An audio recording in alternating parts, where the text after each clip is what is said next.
آج عمران خان اڈیالہ جیل میں جب عدالت کے سامنے پیش ہو رہے تھے تو انہوں نے صحافیوں کی طرف مخاطب ہو کر کہا کہ لطیف کھوسہ کو میں نے کیس سے بالکل الگ نہیں کیا اور اب بھی توشہ خانہ کیس کو لطیف کھوسہ ہی لیڈ کر رہے ہیں۔ اور ان کے جو پرسنل سیکٹری ہیں اعظم خان، انہوں نے جب عدالت کے سامنے اپنا بیان بدل دیا کہ جو سائفر کا ایک کاغذ کا ٹکڑا عمران خان نے لہرایا تھا اس کا یہ بالکل پتہ نہیں ہے کہ وہ سائفر ہی تھا یا وہ ایک عام سادہ سا کاغذ تھا، تو اس بات پر عمران خان نے اعظم خان کو تھپکی دی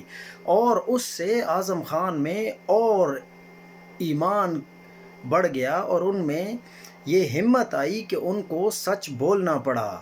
اور عمران خان نے یہ بھی کہا کہ میں ایک سیاستدان ہوں اور سیاستدان کبھی بھی بندوق نہیں اٹھاتا، سیاسی طور پر لڑوں گا، عزت، ذلت، زندگی، موت، رزق اور اقتدار یہ سب اللہ تعالیٰ کے ہاتھوں میں ہے، انسان کچھ نہیں کر سکتا۔ اور آج جب بیرسٹر گوہر کی ملاقات ہوئی تو انہوں نے یہی کہا کہ عمران خان فٹ نہیں بلکہ سپر فٹ ہیں، اور آج 75واں دن ہے غیر قانونی حکومت پاکستان میں راج کر رہی ہے اور کوئی پوچھنے والا نہیں، کیونکہ چیف جسٹس کا آشیرواد بھی ان کو حاصل ہے اور بڑی پاکستان کی طاقتوں کا آشیرواد بھی ان کو حاصل ہے، تو اس لیے ان کو کیا پرواہ کہ یہ حکومت لولی ہے، لنگڑی ہے، غیر اخلاقی ہے یا غیر قانونی ہے۔ پاکستان کے تحریک انصاف کے امیدواروں کو اب بھی ڈرایا جا رہا ہے، ان کو اٹھایا جا رہا ہے، لیکن آپ لوگ ڈٹے رہیں۔ یقین مانیں آج میرے حلقے میں پیپلز پارٹی کا ایک شخص